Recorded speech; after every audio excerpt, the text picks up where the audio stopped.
बिस्मिल्लाहिर्रहमानिर्रहीम, अस्सलाम वालेकुम। मैं हूं डॉक्टर मुनव्वर हुसैन। आप देख रहे हैं पाकिस्तान और दुनिया। पूरे इंटरनेशनल मीडिया के ऊपर और पाकिस्तानी मीडिया पे भारत के इलेक्शंस को डिस्कस किया जा रहा है, बल्कि पूरे हफ्ते डिस्कस किया गया है। चूँकि भारत इस वक्त ख़ित्ते का सबसे बड़ा मुल्क है, 2.4 बिलियन इसकी पापुलेशन है। इसकी जोग्राफ़ी अगर देखें तो पाकिस्तान से तकरीबन 3 से 4 गुना बड़ा है, और उसकी इकॉनमी देखें तो 3.75 ट्रिलियन बनती है। दुनिया की इस वक्त 5वीं बड़ी इकॉनमी है। तो लिहाजा भारत के इंतखाबात की अहमियत तो बनती है, चूँकि भारत दुनिया के लिए बड़ी मंडी भी है और फिर चीप लेबर का एक इम्पॉर्टेंट सोर्स भी है।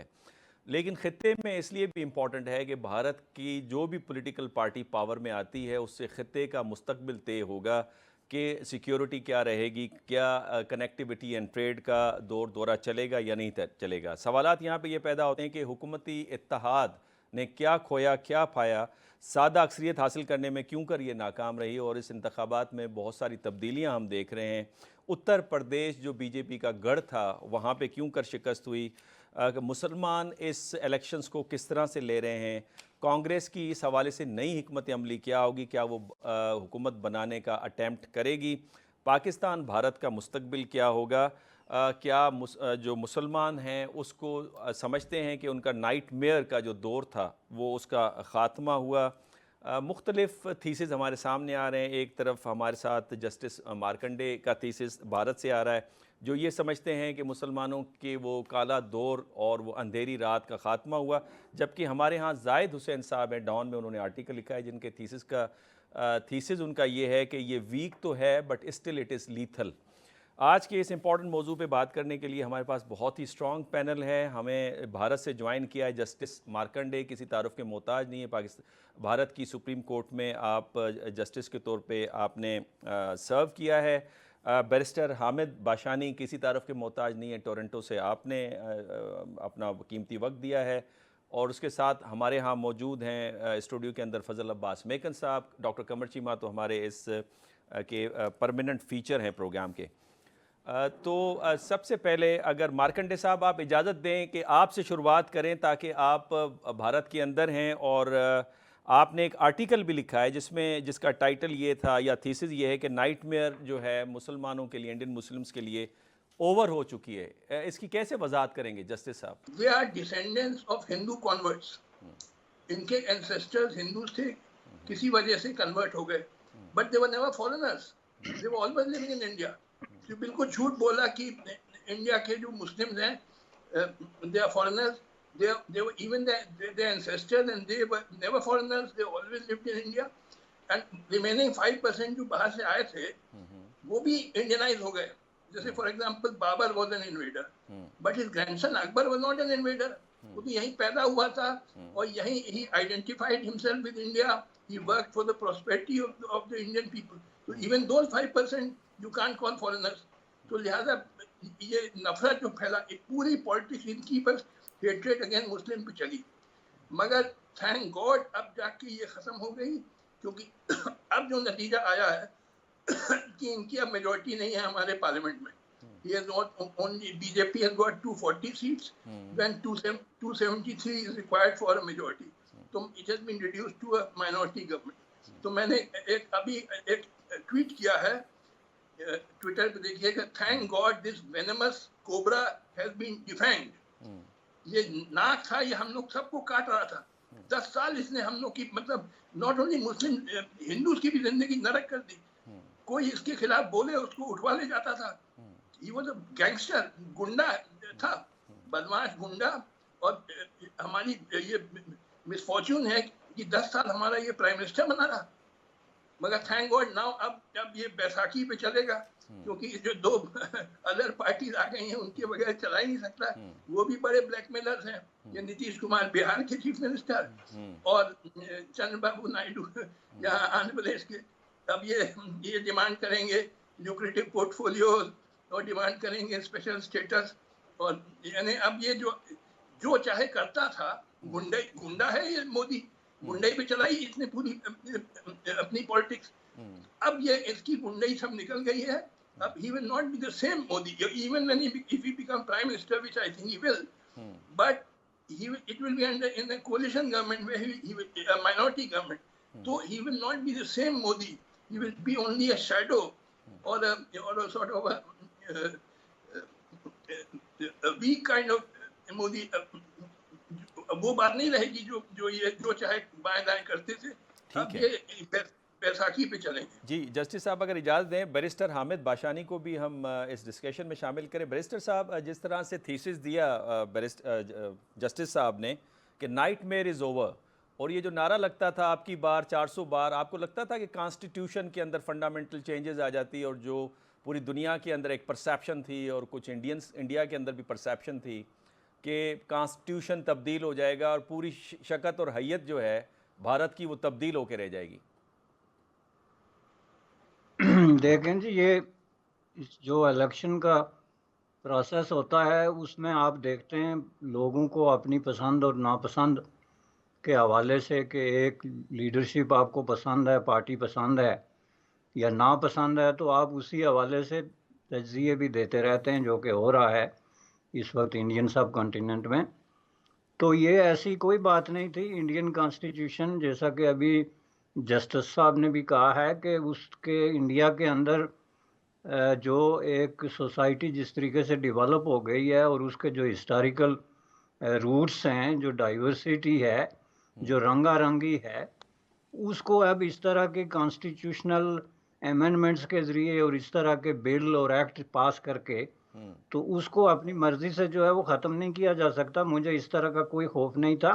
और अब भी मैं समझता हूँ कि इसमें जिस तरह आप इसको ओवरवेलमिंग फैक्टर बना के पेश कर रहे हैं कि मुस्लिम हेटेड को नंबर 1 फैक्टर जिसकी वजह से बीजेपी के वोट को धचका लगा है, तो मैं इसको दुरुस्त नहीं समझता।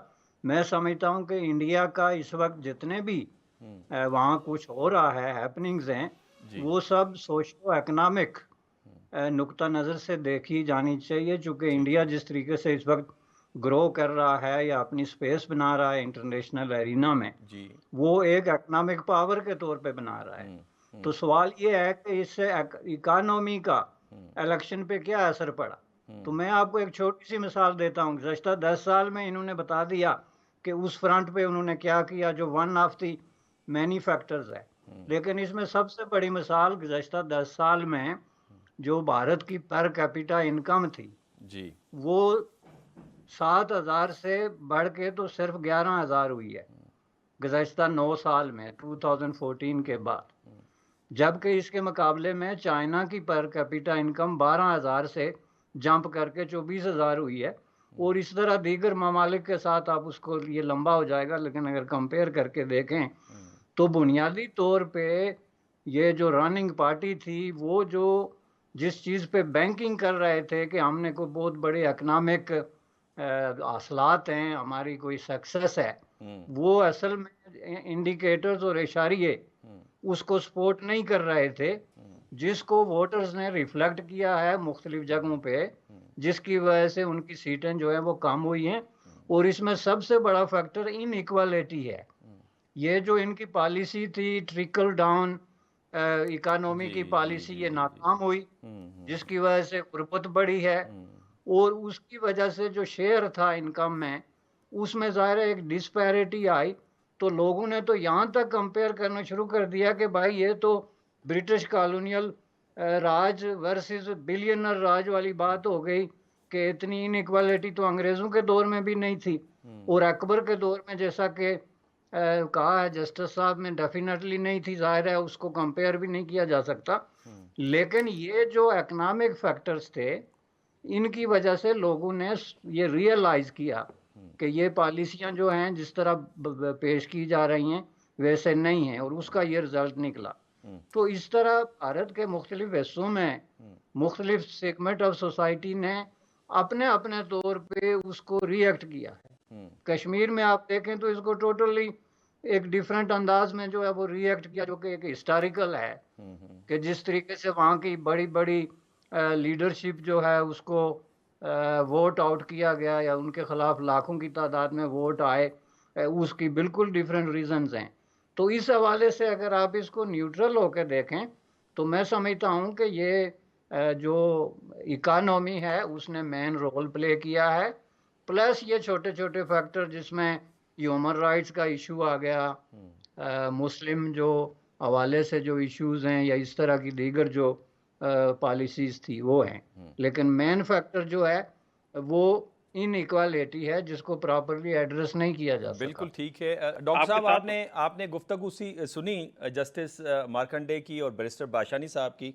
दो डिफरेंट थीसिस हमारे सामने आए। एक साइंटिफिक और मटेरियल फैक्टर बताया बाशानी साहब ने कि चूंकि ट्रिकल डाउन इफेक्ट नज़र नहीं आता जो इकोनॉमिक बूम आया इंडिया के अंदर, और ये एक इम्पॉर्टेंट वेरिएबल है, जबकि जस्टिस मार्कंडे का ख्याल है कि जो कल्चरल एंड हिस्टोरिकल जो फैक्टर है वो बड़ा इम्पॉर्टेंट वेरिएबल है जिसने एक डेंट डाला है बीजेपी के वोट बैंक के अंदर। आप दोनों में से किसको देखते हैं ज़्यादा अहम? देखिए, बहुत शुक्रिया। मुझे जस्टिस साहब की तो आवाज नहीं आई, लेकिन बैरिस्टर साहब को मैं सुन रहा था। जी। देखिए, ये बात ठीक है कि ये जो वर्टिकल ग्रोथ हुई है इकोनॉमिक फैक्टर में, जिसमें कुछ इंडिविजुअल्स जो हैं वो ताकतवर हुए हैं इकोनॉमिकली, और चीमा साहब, मुझे इमरजेंसी ब्रेक का कहा जा रहा है। ब्रेक के बाद नाज़रीन दोबारा इस गुफ्तगू को कंटिन्यू करेंगे। नाज़रीन, वक्फे से पहले डॉक्टर कमर चीमा साहब अपना पॉइंट ऑफ व्यू दे रहे थे। जी डॉक्टर कमर, अपना पॉइंट ऑफ व्यू दीजिए प्लीज़। ये कह रहा था कि ये जो बात तो ठीक है कि वर्टिकल इकोनॉमिक ग्रोथ हुई है जिसमें कुछ लोग तो अमीर हुए हैं, लेकिन वो जो ट्रिकल डाउन इफेक्ट है वो जारी बात है जिसकी वजह से अवाम के अंदर बेचैनी है। और ये जो टीवी में खास तौर पे आपको पता है कि देखें, इतना ज्यादा प्रेशर था इंडियन सरकार का, बीजेपी का, और इतना उन्होंने पैसा लगाया था टीवी पे कि जो एग्जिट पोल्स आए थे वो हकीकत से बहुत दूर थे।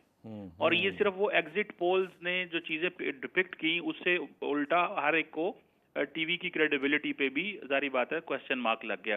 तो एक तरफ तो ये बात सही है कि उस तरह इकोनॉमिक ग्रोथ नहीं हुई, और ये जो राहुल गांधी ये कह रहे थे कि नरेंद्र मोदी साहब आप अदानी और अंबानी को बहुत नवाज रहे हो, ये बेसिकली फैक्टर ने बहुत ज्यादा कामयाब हुआ है।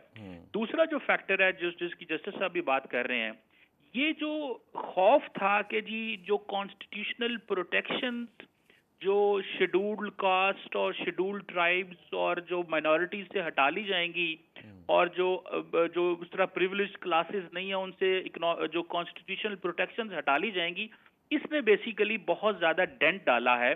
और आपको पता है कि कांग्रेस भी इसके ऊपर खेल रही थी। यही वजह है कि बीजेपी अयोध्या से हार गई, फैजाबाद की अपनी सीट हार गई, यूपी हार गई, जिसके ऊपर वो समझ रहे थे कि ये तो है ही हमारा। सो मैं समझता हूँ कि ये जो इतना बड़ा सेटबैक हिंदी हार्टलैंड में हुआ है, ये बीजेपी एक्सपेक्ट नहीं कर रही थी। अगर ये ना होता तो जारी बात है वो सिंपल मेजॉरिटी में हुकूमत बना रहे। सो दो चीजें जिनके ऊपर नरेंद्र मोदी समझते थे कि मुझे हिंदू मेजॉरिटेरियनिज्म पे वोट मिलेगा, और मैंने क्योंकि बहुत ज्यादा इन्वेस्टमेंट कर दी है बड़े, जिसे वो कहते हैं ना, ओलिगार्क्स के अंदर और मीडिया के अंदर, तो मुझे वो रिस्पॉन्स मिलेगा। वो रिस्पॉन्स ओवरऑल एक लार्जर मैक्रो पिक्चर या एक एनवायरनमेंट एस्टैब्लिश करने में तो कामयाब हुए, लेकिन डाउन द लाइन लोगों के अंदर खौफ चला गया, और ये भी तासुर बहुत ज्यादा गया जो कि वहाँ की डिजिटल मीडिया की तरफ से, यानी कि ऑल्टरनेट मीडिया, जो यूट्यूब फेसबुक से भी बहुत सारे लोगों ने बातें की कि टीवी कुछ और दिखा रहा है और हकीकत में कुछ और है। सो ये दोनों फैक्टर्स जो हैं कि मोदी साहब जो हैं वो अंबानीज एंड अदानीज को नवाज रहे हैं, और दूसरा जो माइनॉरिटीज हैं उनसे ये कॉन्स्टिट्यूशनल प्रोटेक्शन हटा ली जाएंगी। इस खौफ ने बेसिकली और इस गुस्से ने लोगों को मजबूर किया, वरना वो कभी भी अपने हिंदी हार्टलैंड में ना हारते और उनको जाके तो साउथ से या बिहार से अलायंस ना बनाने पड़ते। तो मैं समझता हूँ कि ये दोनों फैक्टर्स जो हैं ये बिल्कुल ठीक है। फजल अब्बास मेकन साहब हमारे साथ स्टूडियो में मौजूद है। सर, आपने सर्व किया है पाकिस्तान एम्बेसी इंडिया के अंदर। आप थोड़ा बहुत क्या बल्कि आप इंसाइट रखते होंगे जो नेचर है इंडियन सोसाइटी की।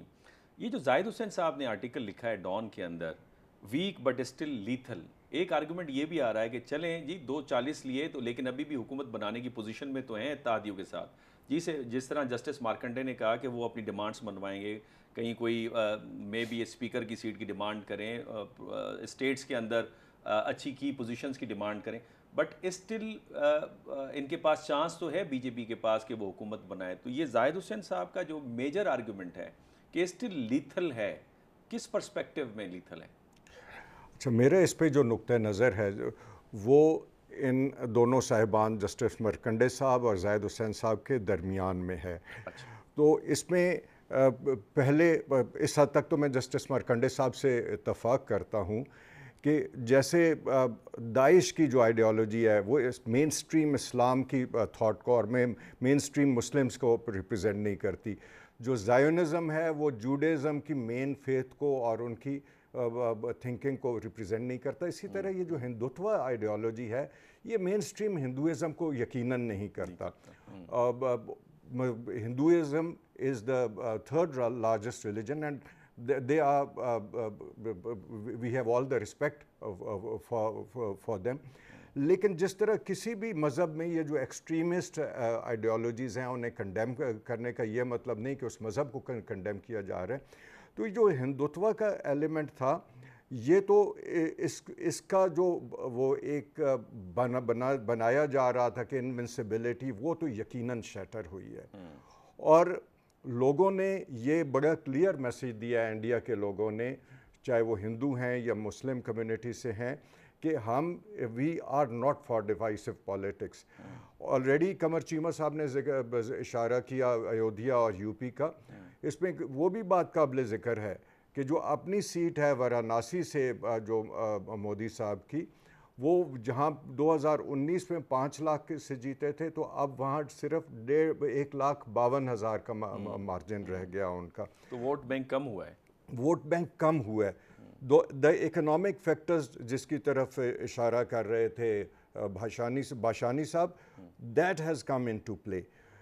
इसके लेकिन जो in the run up to the election जिस तरह टेम्पो बिल्ड किया उन्होंने, जब अपोजिशन को स्ट्रॉन्ग होते देखा तो उस जिस तरह एंटी मुस्लिम और एक सेक्टेरियन किस्म की, कम्युनल किस्म की अप्रोच अपनाई बीजेपी के लीडरशिप ने और वाजपेयी साहब ने खुद, बल्कि इस हद तक कि अपने आप को उन्होंने एक आध इंटरव्यू में एक देवता के तौर पे भी प्रेजेंट किया।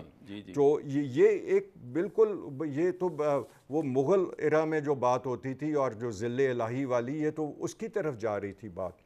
इंडिया में लोगों ने बात करनी शुरू कर दी थी कि we are moving towards a dominant party system, जो कि इंडियन डेमोक्रेसी के लिए बड़ा डैमेजिंग होता, खित्ते के लिए भी होता और इंडियन डेमोक्रेसी के लिए भी। तो लेकिन अब आगे क्या होना है वो देखने की बात है। आगे जहाँ तक है वहाँ मैं कुछ डिफ़र करूँगा जस्टिस साहब से, जस्टिस मरकंडे साहब से, कि जो एक टेम्पो बना लिया है इससे फौरी तौर पे तो वाजपेयी साहब इनका आना पीएम साहब का जो है मोदी साहब का वो मुमकिन नहीं होगा। वो उसका उन्होंने एक स्टांस है and it's not only a political stance, he partially believes in it as well. तो ये will have to wait and see कि हाउ ये किस तरह मतलब पॉलिसी में किस तरह तब्दील होते हैं ये स्टांसेस, और ये जो नई सूरत हाल है ये उस पर सियासी सूरत हाल इंडिया में ये उस पर किस हद तक असरअंदाज होती है। जस्टिस साहब, इससे पहले कि मैं डॉक्टर कमर चीमा साहब को मौका दूं कि वो सवालात करें, ये आपने अपने एक आर्टिकल में एक शेर का कता लिखा है कि ये 2 दिन का क्या माजरा हो गया कि जंगल का जंगल हरा हो गया, और आपने एक सिमिलैरिटी कायम की है कि इस वक्त जो बीजेपी की हुकूमत है उसका हाल वही है जो माजी में मुग़लों का आखिरी दौर हुकूमत में था। ये सिमिलैरिटी किस तरह आपने की है सर? देखिए, इस सवाल का जवाब देने के पहले मुझे दो मिनट सुनिएगा। जी प्लीज़। एक तो जाहिर साहब has no idea about what is going on in India, जो इन्होंने कहा लीथल है अभी भी बीजेपी, इसका मैं जवाब देना चाहूँगा। जी जी जी। देखिए, जाहिर साहब को पहले समझना चाहिए कि अब जो जीत के आई है BJP, it has only 240 seats, 33 seats less than the halfway mark to form a majority, and therefore it is totally dependent particularly on 2 parties। एक तो चंद्रबाबू नायडू जो चीफ मिनिस्टर हैं आंध्र प्रदेश के, और एक है नीतीश कुमार जो चीफ मिनिस्टर हैं बिहार के, उन पर डिपेंडेंट है। अच्छा, ये दोनों जो हैं they will oppose now any attack like lynching और bulldozing of Muslims because they want Muslim votes. Chandrababu Naidu ने तो 4-5% रिजर्वेशन प्रपोज कर दिया for Muslims in his state Andhra Pradesh. They want Muslim vote. BJP को तो मुस्लिम वोट मिलता नहीं है, मगर इन लोग को चाहिए मुस्लिम वोट। तो अगर अब देखिए लिंचिंग और बुलडोजिंग और मुस्लिम की पिटाई की जय श्री राम ने कह रहे हैं, ये सब बिल्कुल खत्म हो जाएगा। क्योंकि these two people on whom Modi will have to rely for survival, they will totally oppose it और withdraw करेंगे support. And moreover जो इंडिया अलायंस जो अपोजिशन का अलायंस है उसकी भी 244 या कितनी सीट्स है, वो पार्लियामेंट में कस के अपोज करेंगी. तो अब लीथल नहीं हो गया. ये जो कोबरा था, मोदी नाम का कोबरा, इसके फैंग्स रिमूव हो गए. बीजेपी के फैंग्स मतलब दे रहेंगे वो एंटी मुस्लिम, मगर वो कर नहीं पाएंगे जो ये हरकतें लिंचिंग और बुलडोजिंग और मुस्लिम की पिटाई और उठा के ले जाना, क्योंकि ये दो बड़ी पावरफुल फोर्सेस आ गई हैं. एक तरफ तो ये जेडीयू एंड टीडीपी जो चंद्रबाबू नायडू नीतीश वाली जो इनके सपोर्ट के बगैर चल नहीं सकती गवर्नमेंट, ये कस के अपोज करेंगे any hostile acts against Muslims.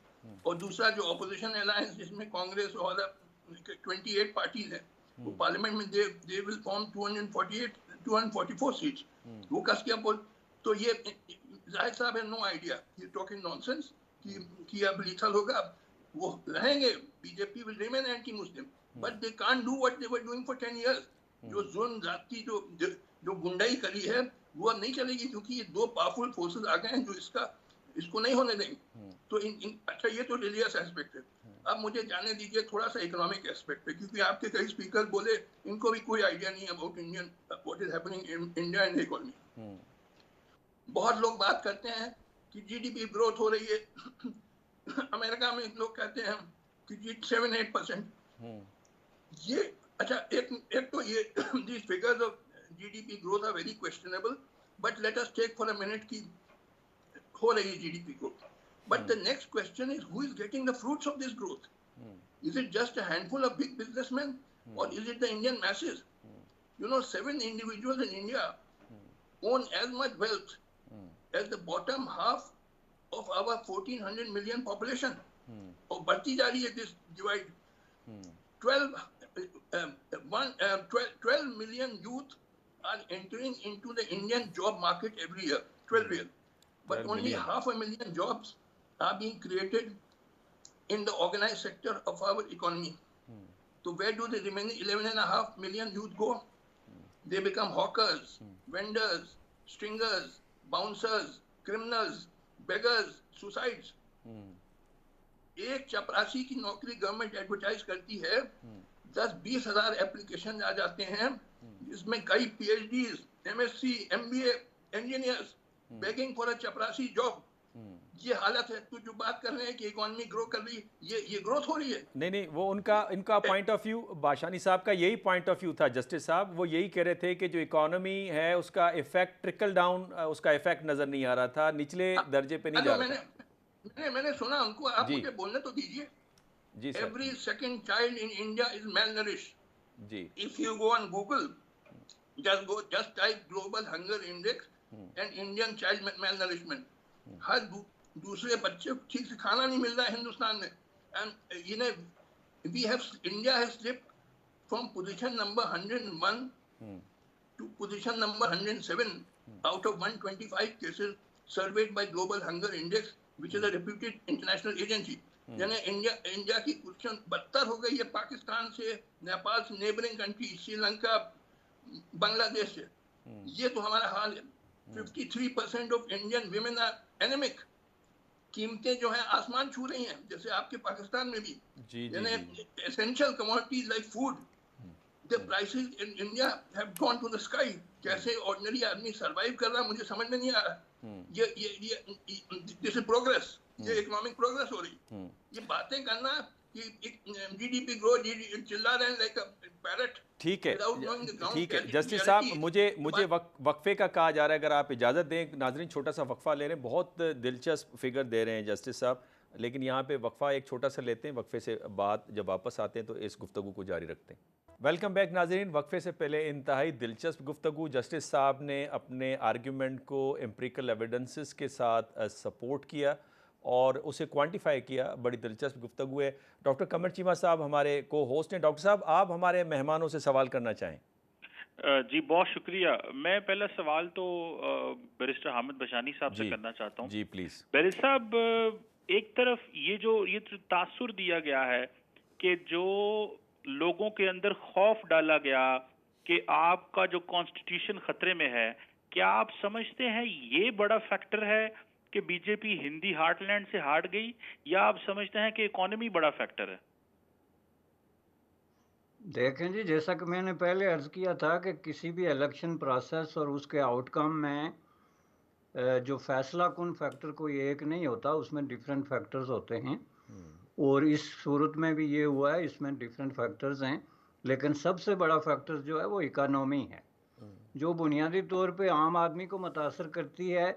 ये जो इश्यूज़ हैं, मुस्लिम वर्सेस हिंदू या हिंदुत्व का इशू है या फंडामेंटलिज्म का इशू है या इस तरह के ह्यूमन राइट्स और कॉन्स्टिट्यूशनल प्रोटेक्शंस की बातें, ये चीज़ें जो हैं ये सोसाइटी के एक स्पेसिफिक सेगमेंट ऑफ सोसाइटी जो है उसको अट्रैक्ट करती हैं। लेकिन जो बिलियंस ऑफ भारतीय हैं, हिंदुस्तानी हैं, उनका मसला जो है वो इकानॉमी है, जहाँ पे उनको डेली ज़रूरियात के लिए, बेसिक नीड्स के लिए लड़ना पड़ता है, स्ट्रगल करनी पड़ती है। तो उसमें इकानॉमी बुनियादी रोल प्ले करती है। दुनिया भर की जमहूरियतें आप देख लें, सक्सेसफुल गवर्नमेंट्स होने के बावजूद 2 दफ़ा जो है वो टेन्योर पूरा करने के बाद अवाम जो है वो उनको वोट आउट कर देते हैं, चाहे जाए कि उनके ख़िलाफ़ कोई बड़ा इल्ज़ाम हो या ना हो। तो डेमोक्रेसी के अंदर ये एक जो है सिलसिला मौजूद है, जिसमें लोग मुख्तलिफ फैक्टर्स को मिला के तो अपना जो है वो डिसीजन करते हैं।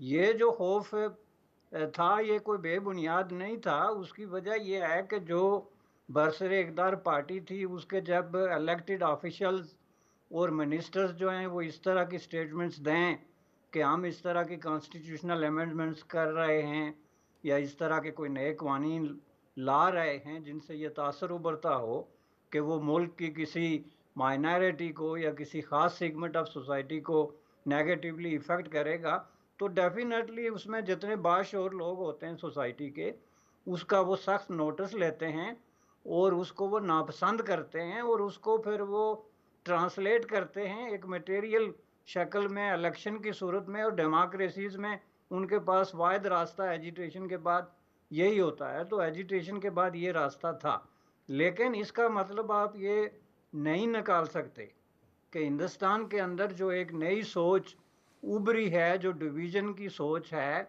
या जो मज़हब की बुनियाद पे सियासत की सोच है, या सियासतदानों के अंदर एक जो है वो मज़हब को इस्तेमाल करके तो बहुत बड़े बड़े बेनिफिट गेन करने की जो सोच है, उसको इतनी आसानी से किसी एक इलेक्शन रिज़ल्ट के नतीजे में या किसी एक दफ़ा हुकूमत की जो है वो अक्सरियत या अक़लियत के नतीजे में कंट्रोल नहीं किया जा सकता। ये टाइम टेकिंग प्रोसेस है और डेफिनेटली अवाम जो है वो उसको स्टेप बाय स्टेप एक प्रोसेस में जाके कंट्रोल करते हैं, जो करेंगे। चूँकि हिंदुस्तान बुनियादी तौर पे एक डाइवर्सिफाइड किस्म की सोसाइटी है जिसमें डेमोक्रेसी डीपली रूटेड है, तो उसमें आप कोई भी इस तरह का जो काम करते हैं जो पब्लिक के या एट लार्ज जो है अवाम के मफादात के ख़िलाफ़ होता है, तो डेफिनेटली उसके ख़िलाफ़ इस तरह का रद्द अमल आता है। तो मैं समझता हूँ कि ये बिल्कुल ही एक नेचुरल किस्म का रिएक्शन था, जिसकी जड़ें जाके जो है वो इकानॉमी में जुड़ती हैं, लेकिन उसमें छोटे मोटे जो फैक्टर्स हैं उसमें ये ह्यूमन राइट्स, इनइक्वालिटी, ये चीज़ें भी जो है वो नज़र आती हैं। लेकिन इसमें पूरा ये क्लेम कर देना, फॉर एग्ज़ाम्पल मैंने ये कहा कि inequality was the biggest factor, लेकिन इनइक्वालिटी के जो सबसे बड़े एडवोकेट हैं हिंदुस्तान में, भारत में, वो तो कम्युनिस्ट पार्टी ऑफ इंडिया और communist party of India Marxist है। तो दोनों ने मिला के सिर्फ 8 सीटें ली हैं। इनइक्वालिटी के सबसे बड़े मुखालफिन और इक्वालिटी के सबसे बड़े चैम्पियन जो हैं, उन्होंने जो है वो बिलियंस ऑफ भारतीयों के से सिर्फ जो है 8 सीटें ली। तो इसका फिर क्या मतलब निकाला जाए? इसका वाहिद मतलब ये नहीं निकलता कि ये जो है इनइक्वालिटी नहीं है या इक्वालिटी की ज़रूरत नहीं है। इसका मतलब ये निकलता है कि जिन लोगों ने ये काज उठाया है वो इसको प्रॉपर तरीके से नहीं उठा सके। यही बात जो है वो मुस्लिम वोटर पे भी आती है कि मुसलमानों ने क्या कारकर्दगी दिखाई है इस इलेक्शन में। और कंपैरेटिवली माजी में आप अगर स्टेप बाय स्टेप सारे इलेक्शन और प्रोसेसेस देखें तो उसमें नज़र आता है कि मुसलमान जो है वो पावर पॉलिटिक्स में पीछे चले जाते जा रहे हैं। तो उसमें उनका अपना क्या रोल है, जैसे मैंने इंडियन लेफ्ट की मिसाल दी कि सीपीआई और सीपीआईएम का क्या रोल था, इसी तरह ये है कि क्या आपने जो है 27 या 28 सीटें ली हैं, ये कोई काबिल फ़ख्र बात है, या फिर बहुत सारी चीज़ें जो हैं वो क्वेश्चनेबल हैं मुस्लिम प्रैक्टिसेस में भी। तो इन सब चीज़ों को जब आप जोड़ के देखते हैं तो तब जाके पिक्चर क्लियर होती है और डेमोक्रेसी अपने आप को रेक्टिफाई करती है, उसके जो लूप होल्स होते हैं, ड्रॉबैक्स होती हैं, उनको एड्रेस करती है। और हिंदुस्तानी डेमोक्रेसी ने बिल्कुल यही किया है, इसमें मैं नहीं समझता कि मुझे कोई शक है। जी जी, अपना कमर चीमा साहब, हमारे पास 1 मिनट आखिरी रह गया है। जी, मैं सवाल फिर जी जी, करना करें, चाहता सवाल हूँ। करें, सवाल करें। जी जी, सवाल मैं ये करना चाहता हूँ कि अब इंडिया की डायरेक्शन क्या है? क्या जो ये जो पॉलिटिकल कोलिशन है ये सरवाइव कर पाएगा, या क्या आप समझते हैं मुश्किल है? अगर कुछ कमेंट कर। किससे आपने सवाल किया है? जस्टिस साहब जस्टिस साहब, क्या इंडिया सरवाइव कर पाएगा? डायरेक्शन फ्यूचर क्या है? हमारे पास 30 सेकंड्स हैं सर। देखिए 30 सेकंड में मैं नहीं बता पाऊंगा, मुझे 2 मिनट टाइम दीजिए तब बता दे पाऊंगा। जी दें जी, दे प्लीज दें प्लीज दें दें प्लीज। मेरा असेसमेंट है the days of the later Mughal has come. Now what does that mean? देखिए, आखिरी स्ट्रॉन्ग मुगल एम्परर था औरंगजेब, जिसका इंतकाल हुआ 1707 में। जी उसके बाद जब वह Mughal emperor but known as the later Mughals, वो नाम के एम्परर थे, उनके पास कोई रह नहीं गया, सिर्फ दिल्ली रह गया, बाकी सब एम्पायर निकल गया। लोकल मुगल जनरल ने और गवर्नर ने इंडिपेंडेंस डिक्लेयर कर दिया। तो अब जो हाल ये है कि सेंट्रल गवर्नमेंट बड़ी कमजोर हो जाएगी and the real powerful people will be the chief minister and the regional satraps, they will be king makers. जैसे औरंगजेब के डेथ के बाद सैयद ब्रदर्स हुए, वो मुगल बादशाह बनाते थे और गिराते थे। और ये लेटर मुगल्स का जमाना बड़ा क्योटिक जमाना था, इसमें मराठा लूट रहे थे हिंदुस्तान को, और ठग लोग, पिंडारी लोग, मतलब टोटल टर्मोइल। तो यहाँ एक तरफ मैं खुश हूँ कि ये बदमाश गुंडा मोदी, मतलब he has been reduced to a scarecrow of what he was. अब प्राइम मिनिस्टर बन भी जाएगा, he will be just a shadow of what he was left. I'm very glad he's finished. मगर I have no illusions that good days are coming. Very bad days are coming, because अब जो ये chief ministers जो हैं, they will be the real powers, or they are only interested in power and wealth. They are not interested in the people welfare. तो लिहाजा central government बहुत कमजोर रहेगी, क्योटिक कंडीशन आएंगी, जैसे लेटर मुगल्स के जमाने में था, वो जमाना आ रहा है। and that I shudder to think of the time which are coming. Thank you. बहुत खूब जस्टिस मार्कंडे साहब, आपका बहुत शुक्रिया, आपने ज्वाइन किया था हमें इंडिया से। बैरिस्टर बाशानी साहब, आपका बहुत शुक्रिया, आपने टोरंटो से ज्वाइन किया और बड़ी एक आपका एक एथेंटिक आर्गूमेंट था। इसके साथ फजल अब्बास मेकन साहब, आपसे मज़ीद हम मुस्तफ़ीद होना चाह रहे थे, स्पेशली पाकिस्तान इंडिया के मुस्तकबिल में ताल्लुकात के हवाले से, लेकिन टाइम की शॉर्टेज थी। डॉक्टर कमर चीमा साहब हमारे को होस्ट होते हैं। नाजरीन, आज की आपने गुफ्तगू सुनी और इस पर मज़ीद मैं क्या कंक्लूड करूँ, आपके कमेंट्स का इंतज़ार रहेगा। कल इंशाल्लाह दोबारा आपकी खिदमत में हाजिर होंगे नए टॉपिक के साथ। इजाज़त दीजिए, अल्लाह हाफ़िज़।